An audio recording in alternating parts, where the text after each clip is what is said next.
Yan. Good morning guys. So bali pangatlong araw na namin dito sa Patar, Bolinao, Pangasinan. So dumating kami kasi May 23, mga alauna ng hapon. Tapos 24, ayun, may mga pinuntahan kaming mga lugar dito. Punta kami ng Rock Formation, Rockville Beach Resort, banda doon lang sa unahan. Ayun, no? Kung nakikita nyo yung bato na yun na may mga tao sa taas, medyo malayo dito banda. Yan. Doon kami nagpunta. Tapos pupunta pa sana kami ng lighthouse, malapit din lang kasi doon. Ang problema, medyo tanghali na, tas ang haba ng pila. So nag-decide naman kami na pumunta na sa kainan namin, yung dun sa may river crossing ba yun? Ngayon, pagdating naman namin doon, sikat kasing kainan yun dito ang haba rin ng pila, ang daming tao. Alas 12 na, pupunta pa kami ng yung Enchanted Cave. Nakapagpa-reserve na kami doon ng alas 3, kailangan alas 3 nandun daw kami. So hindi kami pwedeng magtagal. Ginawa namin, bumalik kami dun sa may nadaanan kaming Alimango Pigar Restaurant na walang masyado namang tao. Doon na kami kumain. Natapos kami at least mga around 2:30. So tama-tama lang. Kami dun sa balik sa Enchanted Cave. Kasi pagdating doon, although yung iba hindi naman pupunta dun sa Enchanted Cave, yung iba nagpunta ng cave yun, meron silang ibang pinuntahan tapos may falls din ata. So nangyari, nag-iwalay kami. Yung mga siguro yung iba around ilang kami noon, siguro kulang 20 motor, yung yun ay natuloy. So nagpunta kami sa pagkapasok namin doon sa Enchanted Cave, malawak pala yung Enchanted Cave. Marami pwedeng ikutan. Pwede ka pang kaso ang problema doon sa sobrang lawak, pagka medyo mahina-hina tuhod mo, dahil puro akyatin although may swimming pool din doon. Kasi sa swimming pool, medyo mainit yung tubig. Hindi namin alam kung fix na sadyang mainit yun o ganun talaga. Tapos, doon sa Enchanted Cave, doon ang pinaka-highlight pala noon, yung doon sa magsuswimming ka sa ilalim, doon sa ng kuweba. Doon sa malalim yun. Malamig ang tubig.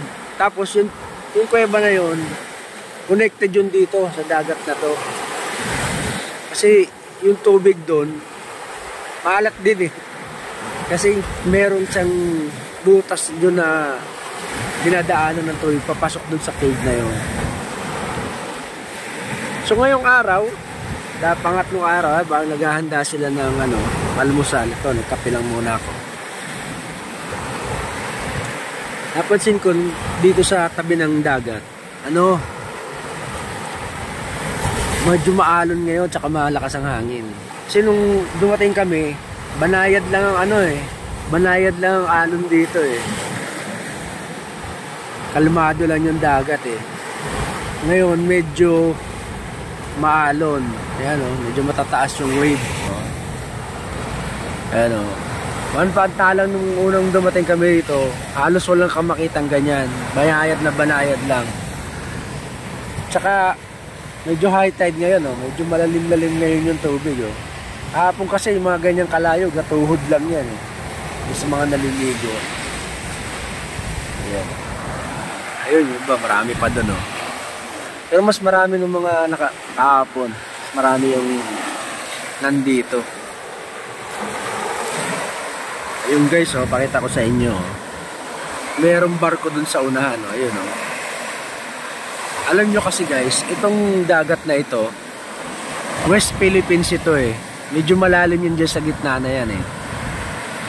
Nakakata na lang ng mga barko talaga yan eh.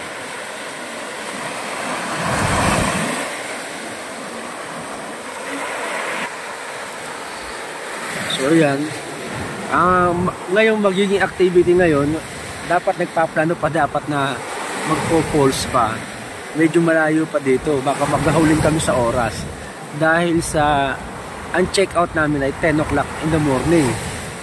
So from 10 o'clock, check-out namin dito. Babiyahin na kami yan pabalik ng Laguna. Dadahan-dahanin na namin yan. Kasi dadaan pa kami doon sa isa namin kasama na taga rito din lang sa Bulinaw. Dahil umorder sila ng ano, yung mga processed food, mga langgunisa, ganyan, na dadalhin dun sa ano, kasi masarap naman talaga eh.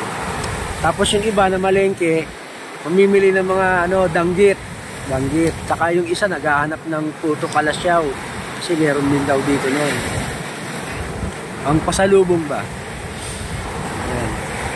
Ayan, naantay na lang namin. Yung iba natutulog pa, sinasagad na yung tulog kasi parang late na rin nagsitulog. Yung iba mga alas 11, alas 12 na. Yung iba nga may alauna pa nahiga na eh. Pero wala nang ano, wala nang nag-inom.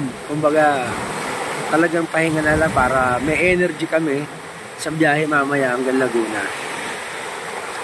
So sana kung siguro kung alas 12 ang check out namin, baka nakapag-falls pa o kaya yung island hopping. Kasi nag-o-offer dito ng island hopping guys eh.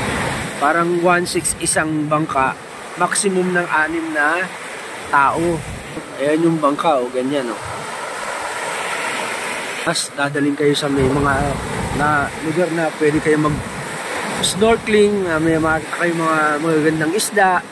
Tapos may cliff jumping, makakapag-cliff jumping kayo. Ayan, tapos yung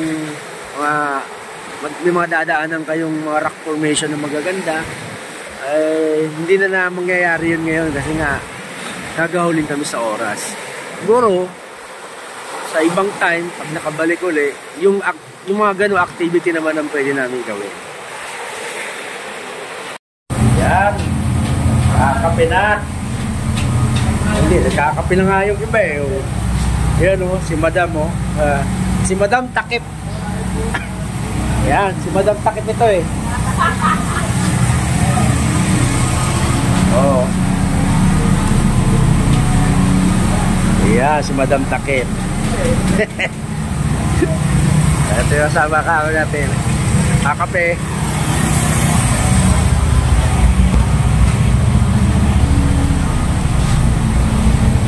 Tapos dito sa second floor, may nagluluto, naghahanda ng almusal. Uy, kape-kape rin. Ito na yung almusal namin. Oh. Anong tawag sa Lagunisa ito? Lagunisang Bulinaw? Ano ba? Alaminos. Ha? Alaminos. Yun. Lagunisang Alaminos. Ano ba ang paliwanag? Bakit may toothpick to? Ito ako kumain. Hindi ka na magkakat ng toothpick. Bali yan ang pinakano niya, yung Pinakalak. pinakalak ng ano. Kasi wala lang mga bowl eh. No? Yun yung pinakalak niya dun sa ano. Right. Dito sa Laminos, ano mo kung sweet or garlic. Madidistinguish mo. Kasi pag yung sweet, pinakalian yun. Dali yung pangan nila. Ito yung, pag ganito, garlic ang flavor niyan. Pagka nakatali, sweet. Okay. Yun pala yun. Ayan o. Yun o. Magsasangag sila.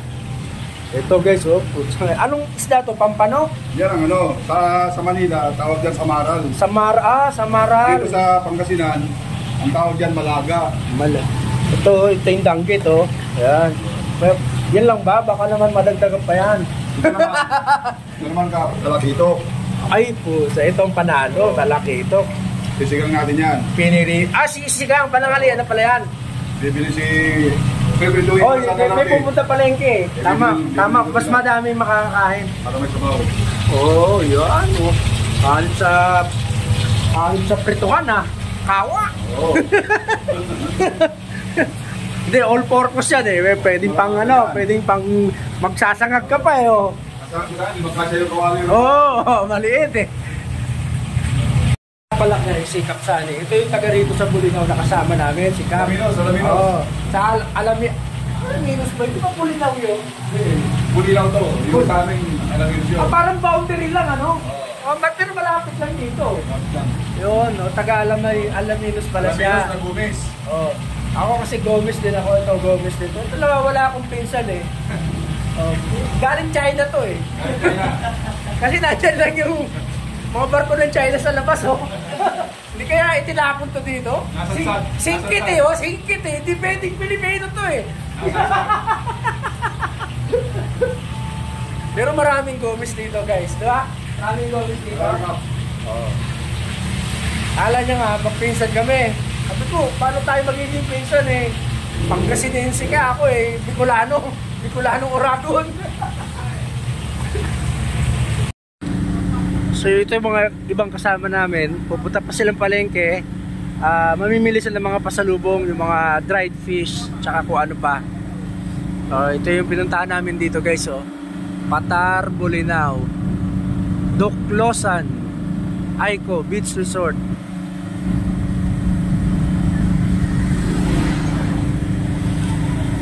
Yan. So yung palengke papunta doon sa banda na yon. Pero malayo-layo pa yon.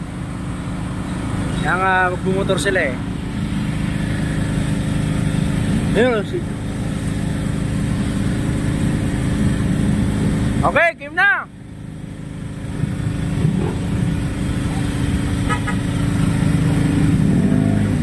Oh, dandaan lang ha, dandaan lang. May parating.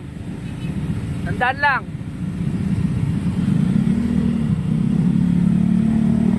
Go.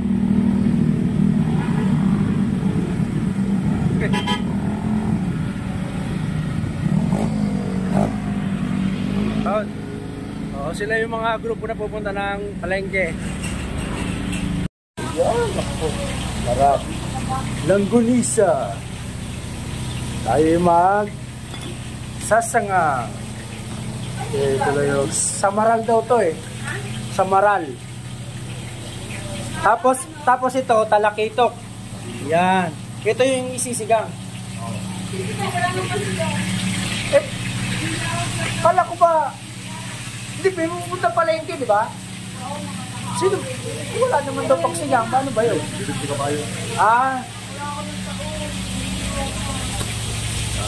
Sarap. Hindi muna kayo. Pwede pa mag-swimming. Pupunta nyo? Swimming kayo? Ay, photoshoot! Hindi nyo kailangan photographer. I'm here!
ano to sinigang to Miso, patigil. Ha? Hala. Ako na? Sabi ko ba't parang ibang sinigang? Hindi nga pala gabi, miso pala. Sinigang sa miso. Oh, Wow! Tender. Ang talaki ito po.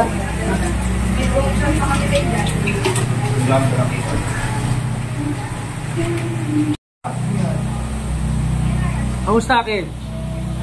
Sarap na? Agad na ba yung asim? Tama. Napaisa pa, dilalasahan.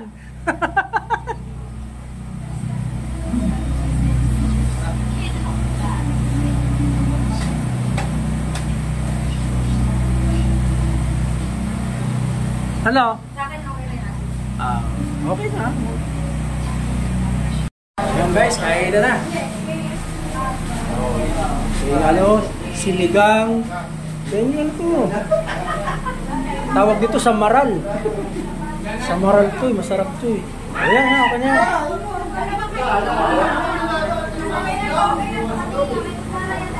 Okay na yan, dami na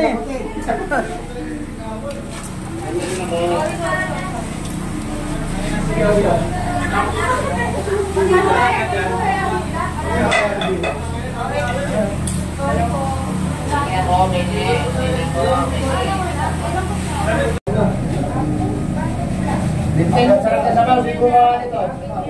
Ha? So?